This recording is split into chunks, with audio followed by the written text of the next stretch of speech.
Seahawks fans, wherever you may be. Thanks for listening to the show. Join your hosts, Bill Alvstad and Keith Myers, as we talk Seahawks football.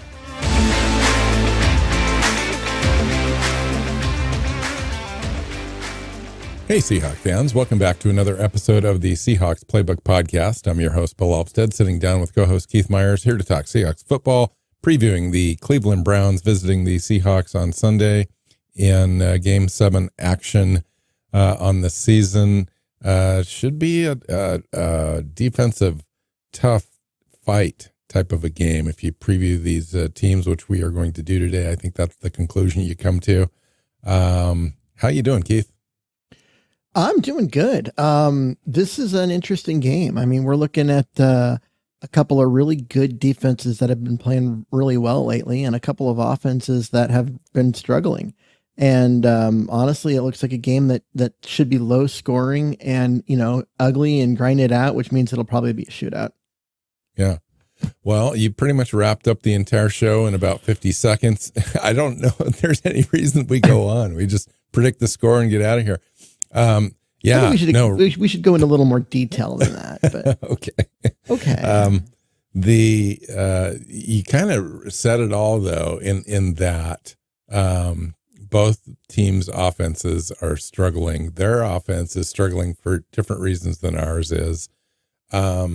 They've had some key injuries, specifically at quarterback and running back, that's going to impact this game. They've lost Nick Chubb for the season. Watson's going to be out of this game with an injury. They're going to go with a backup quarterback. They've got a tremendous defense. We've got a defense that's up and coming. That seems to be proven at this point in the season, and improving as time goes on. Their defense is just legit. I think they've got probably either the first or the second best defense in the entire league, and probably one of the best players in Myles Garrett in the entire NFL. And you look at that guy, and I watched every snap that team took against the Titans on defense, and I was impressed. I mean, they just come at you from all sorts of different angles, and Myles Garrett's the star of that defense, and everything revolves around him. And the Seahawks are going to have to pay attention to where he's at on the field every single play, and not just pay attention, but have a plan. Like, what are they going to do to make sure that Geno Smith isn't affected by him, which is a lot to ask for this offense. Yeah. I mean, just to put a little bit of perspective on how good this defense is, they've given up the fewest yards in the entire league through the air, only 5.7 yards per attempt. Opposing quarterbacks are only completing 53.8% of passes against the Browns. I mean, if you look at the yards per attempt, I mean, that one by itself is it's not the best in the league, but man, that's a really 5.7 is really low.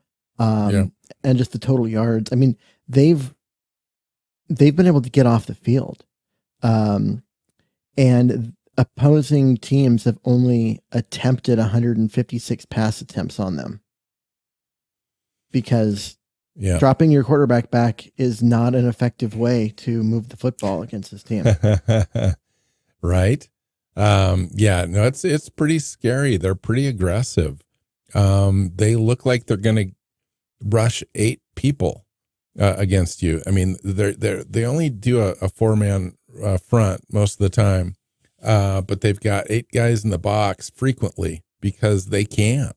They're either going to get with you, with pressure or a quarterback hit or a sack, or they're going to stop the run on you, or at least really try to. It's a good defense. It's really good. The upside is if you can beat that pass rush now and again and complete some passes, even short passes, quick hitting things, You can move down the field on them. You can score points on them. Other teams have. The Ravens scored 28. The Colts scored 39 in the last game. The Browns beat them 39-38. So you can score against them, but they're awfully intimidating. They're really tough up front. They stop the run well. They only give up 3.7 yards per carry. They're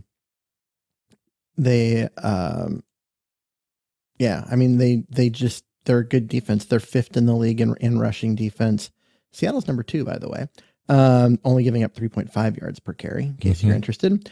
And they're one of the best rushing teams in the league on the other side of the ball, which is crazy considering Chubb's been out.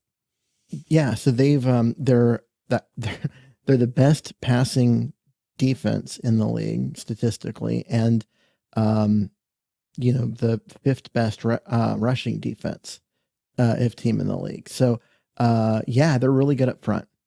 When they do make mistakes, though, they give up touchdowns.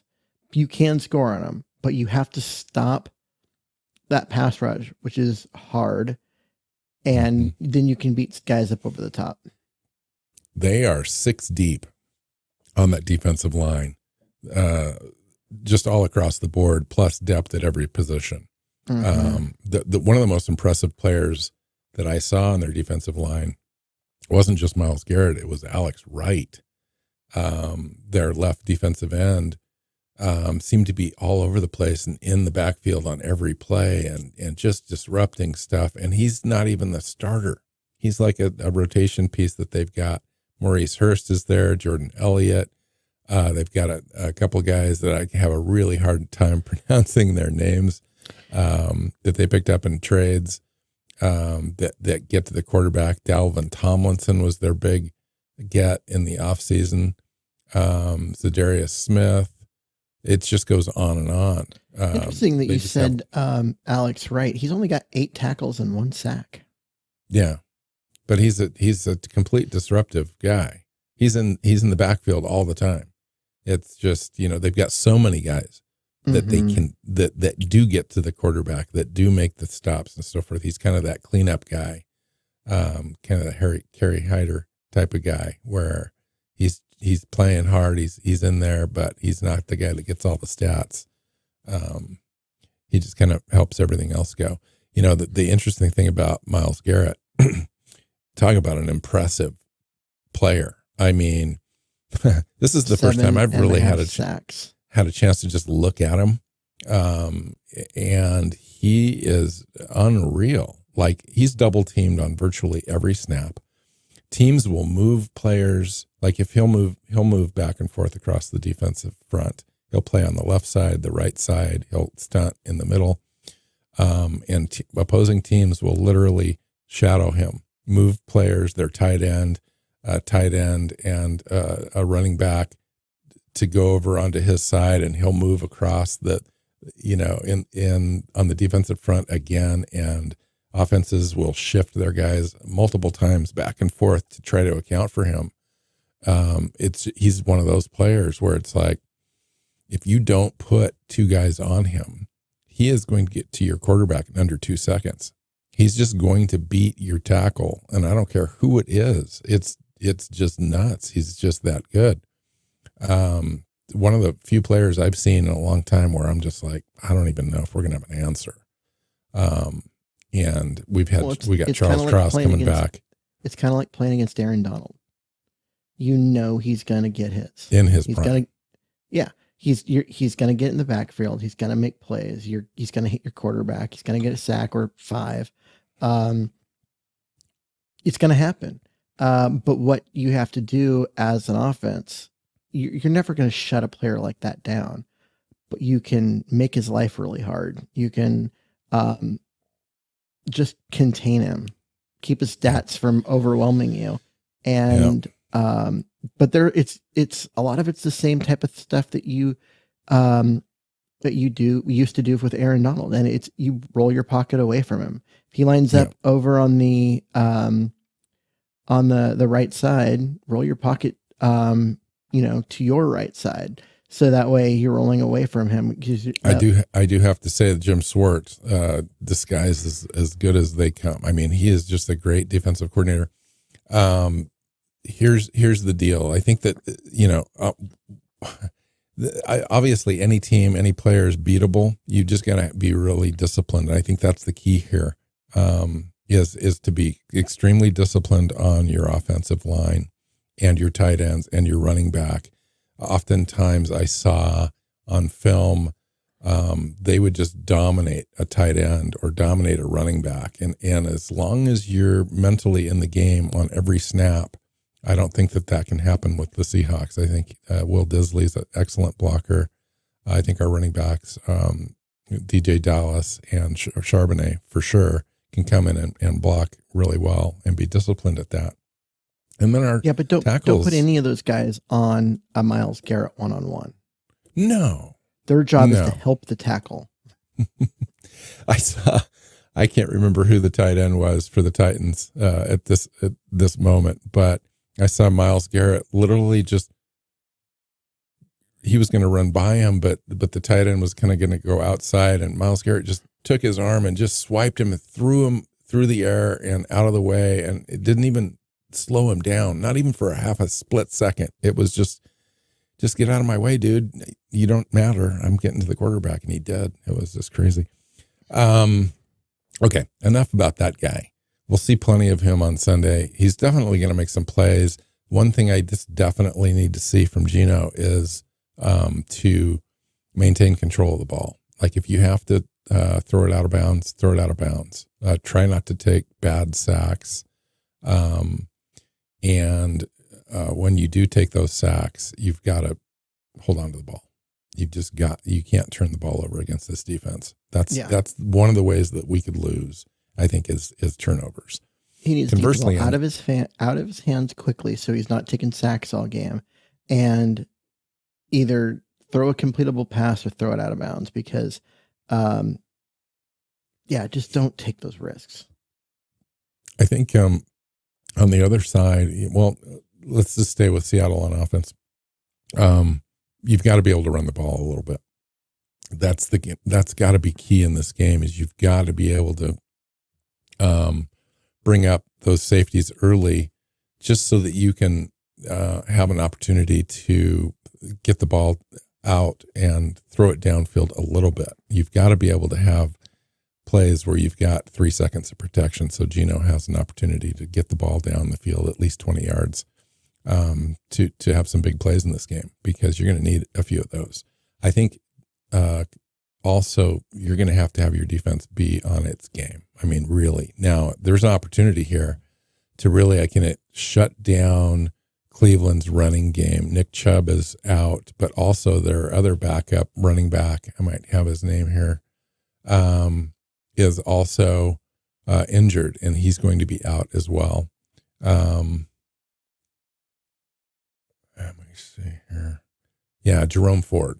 Jerome Ford is also going to be out in this game. So we're going to see a heavy dose of Kareem Hunt, who was just brought back to their team just a couple weeks ago, and then Pierre Strong as well. So they've been averaging 147 yards a game, though, even without Nick Chubb in there.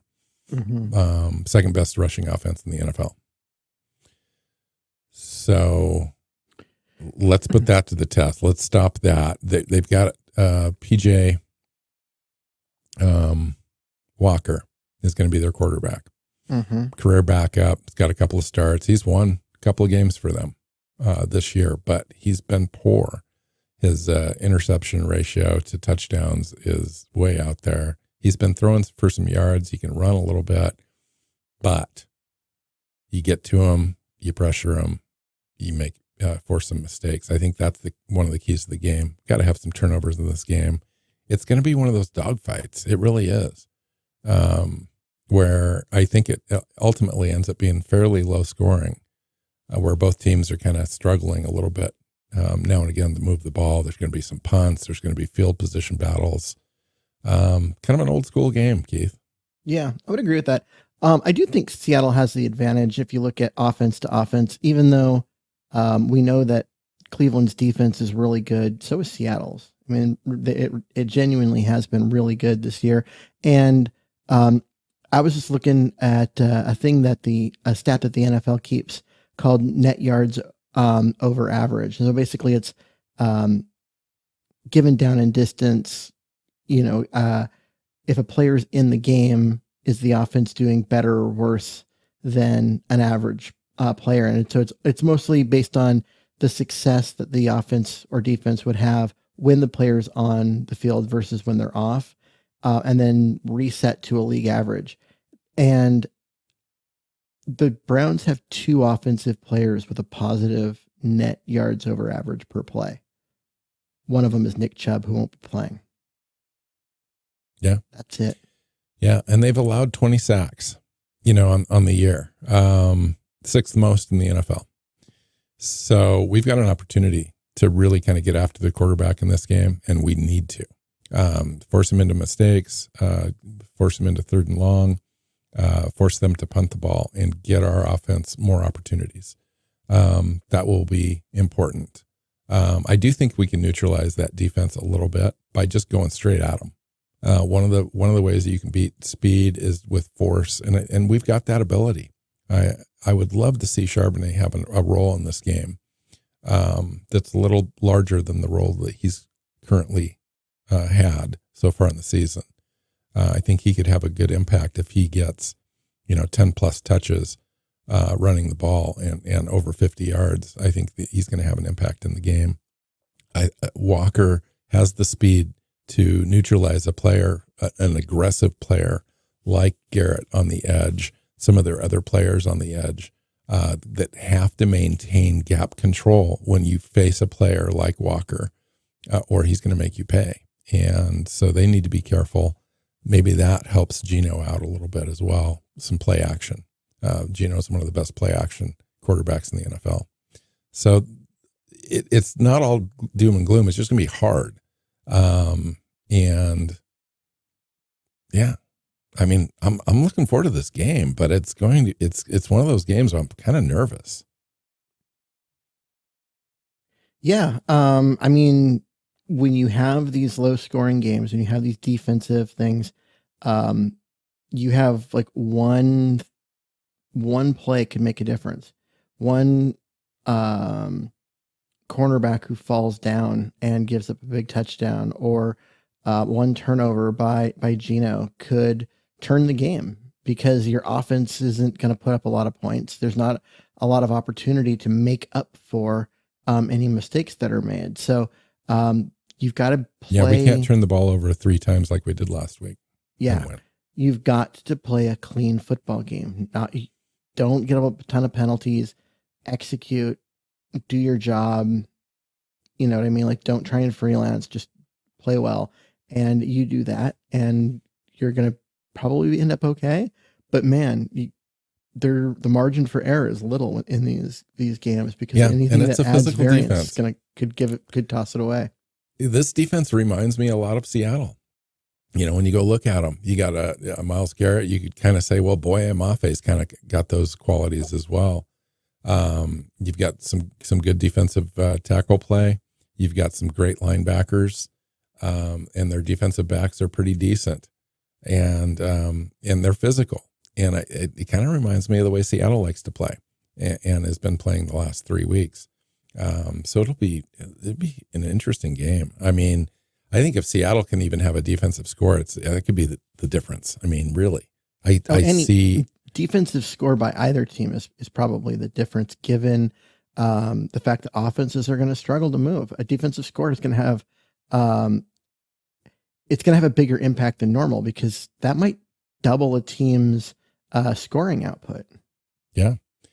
And even a big play like a punt return by DJ Dallas, could flip the field and give Seattle an additional opportunity to kick a field goal or go down in the red zone and score.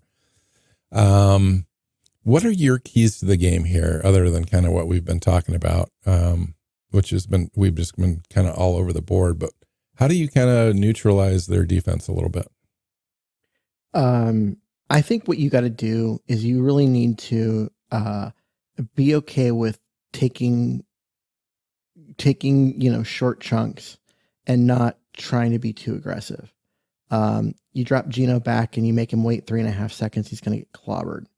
And so I think that a lot of slants, a lot of quick outs, a lot of, what we call levels concept, things where you can get the ball out of Geno's hands before the pass rush can get to him. You do that and you neutralize a pass rush. And that's the kind of thing that gets you where things are effective. Because if you're letting Myles Garrett get after you, you're gonna lose. Yeah, that's the key to the game, is not let Myles Garrett get after you. They've got to figure out a way to go away from him on every play that they can. Whether it's running the ball away from him, passing the ball away from him, shifting the pocket one direction or another away from him. I mean, you just kind of have to play the odds. He's going to be in on things. He's crazy. He's amazing. He's got tons of hurries and quarterback hits in addition to his 7.5 sacks. But he's also a great run defender. He's a great chaser. The guy can turn mistakes into advantages as quick as I've ever seen. I mean, he can be out of step and running in another direction and come back inside and get a running back that thought he was going to be able to evade him and come back and make the play. I mean, he's just one of those special players that's just very instinctual, makes good reads, and has the athletic ability to kind of back it up. So just avoid him at all costs, double team him, shade him, rub him, whatever you need to do to slow him down. Even a fraction of a second could be the difference.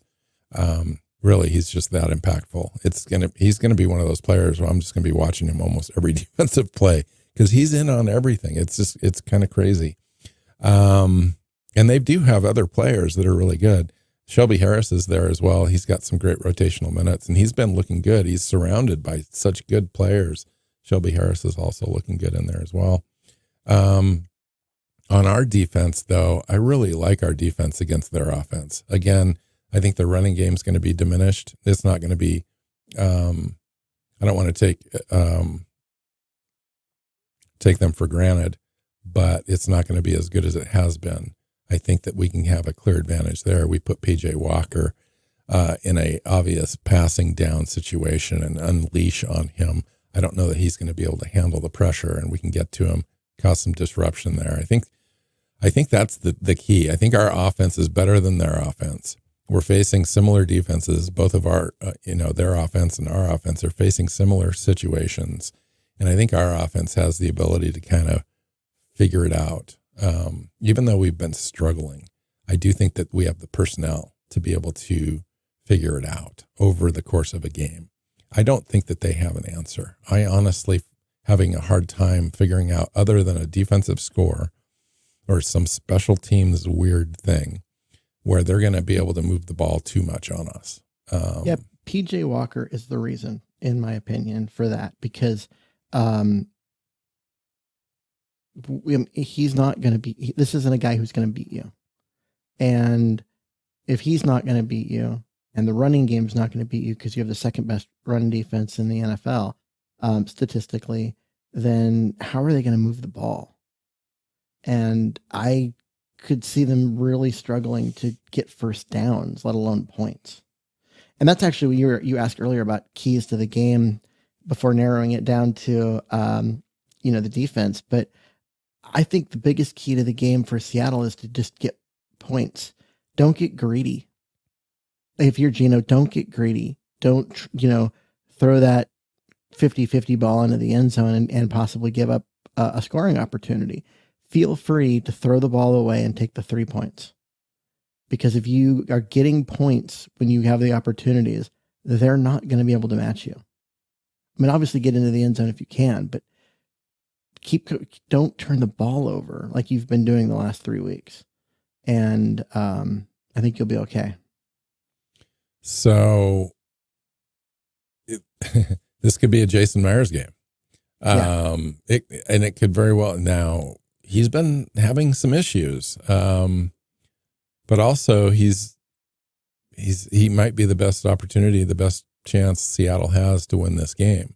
And I agree with you. It's going to be a game of attrition, and it's a game where you pick up points when you can. You don't want to leave the red zone without points, and Seattle struggled with that. They've gone for it on fourth down and missed. They've threw interceptions in the red zone. They can't make those sorts of mistakes against this team. I think you need to take the easy points when they do come. And you play kind of that conservative game. I know fans are going to hate that, but they've got to understand the opponent.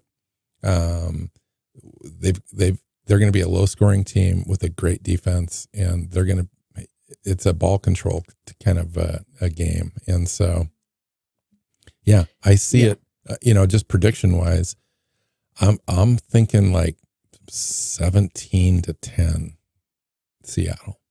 I was going to say 17-13. It might even be like 15-13, 15-10, something like that. Just kind of nuts. Yep. Looking at all of this, just put it all together.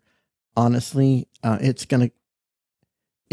cliche to say it's going to come down to turnovers, but that's the only way I see Cleveland scoring, is if Seattle turns the ball over and gives Cleveland a short field. I don't see long drives by Cleveland in this game, because their only defense, or their only asset offensively, is their running game, and Seattle's a great run defense.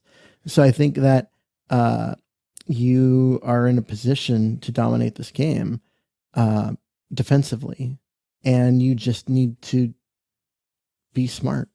Yeah. PJ Walker's the drive killer. I mean, it's an interesting guy because he's 33 of 66, 370 yards, no touchdowns, and 3 picks so far. So he's thrown for a lot of yards, a lot of empty yards, essentially. And he's a 50% completion percentage quarterback. So he's a drive killer. But you've got great weapons if he can find them. Amari Cooper, Marquise Goodwin, Donovan Peoples-Jones, Cedric Tillman, Elijah Moore, David Bell. Then you've got your tight ends, David Njoku. They've got those weapons, and then Pierre out of the backfield, I think is a good running back out of the backfield to catch the ball. I don't want to completely take it out of them that they can't move the ball. I just don't think that they're a good red zone team, similar to what we've been struggling with. But I think they can move the ball a little bit. I just think it's mostly empty for them. They come up short, they make mistakes. He throws incompletions, that sort of thing. That's what kills drives. Yeah, I agree. I mean, it comes down to, if you're going to beat Seattle's defense, it's got to be fairly mistake-free. You got to take what Seattle gives you and be okay with that 4, 5, 6 yards per play, short passing game where you complete something and then the Seahawks defender comes up and makes the tackle. That's how you beat Seattle's defense right now. And if you're only completing 50% of those passes, you're not getting enough yards to get a first down. Yeah. Interesting. All right. So you're thinking 15-13 or 17-13, something like that? I said 17-13.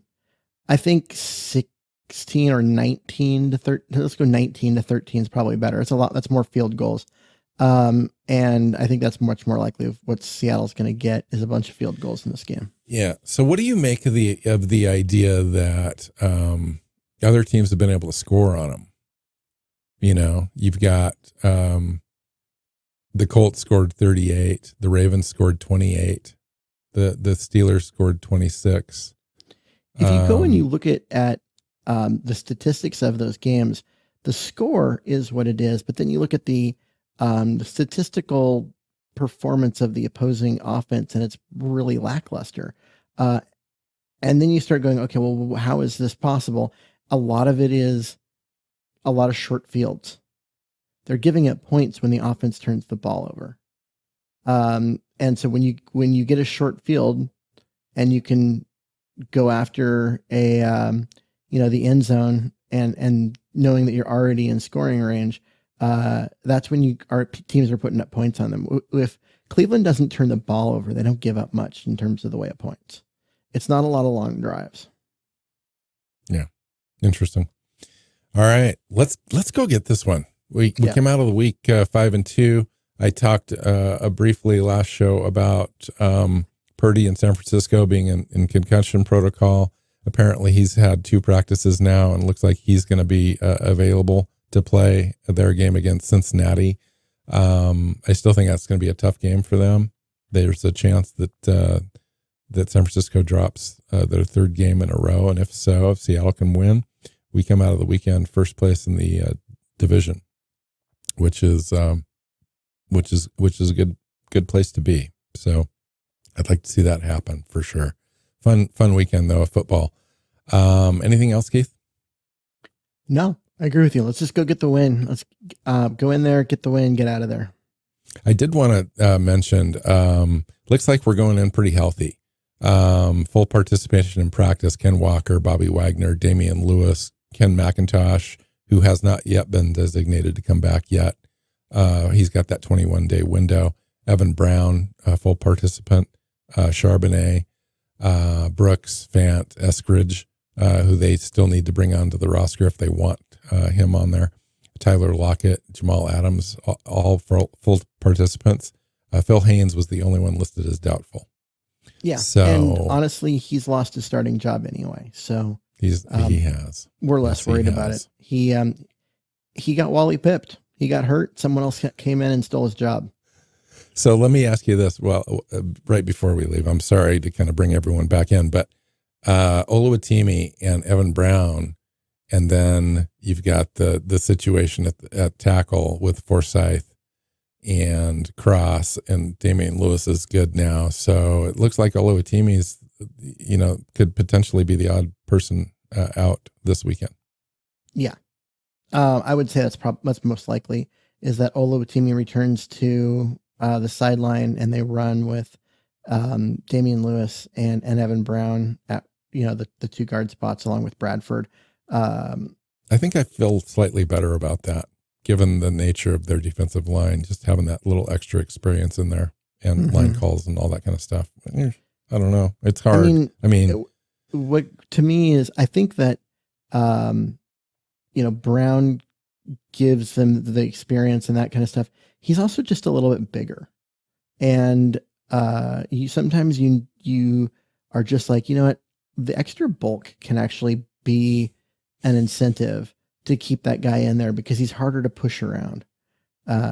Even though Oluwatimi's been so good, and I could see that being kind of the push for him. I don't know. Honestly, the difference between Oluwatimi and Brown has been minimal. Sometimes Brown's been better. Sometimes Oluwatimi's been better. And I'm not that worried about it.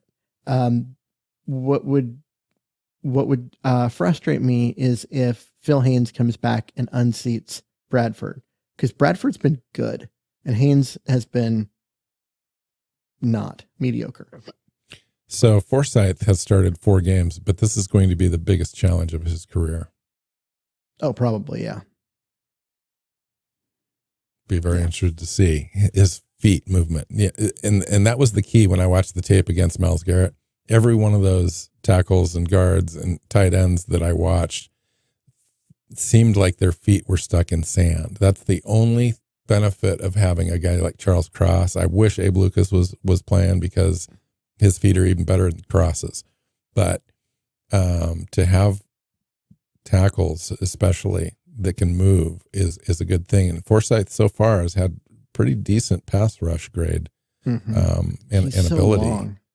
He's so long, and that is the benefit of playing against Myles Garrett. But then again, the guy's just special. I mean, you'll see what I mean on Sunday. It's just weird. It's crazy. But all right, let's get out of here. Find Keith on Twitter at Myers NFL. You can find me at NW Seahawk.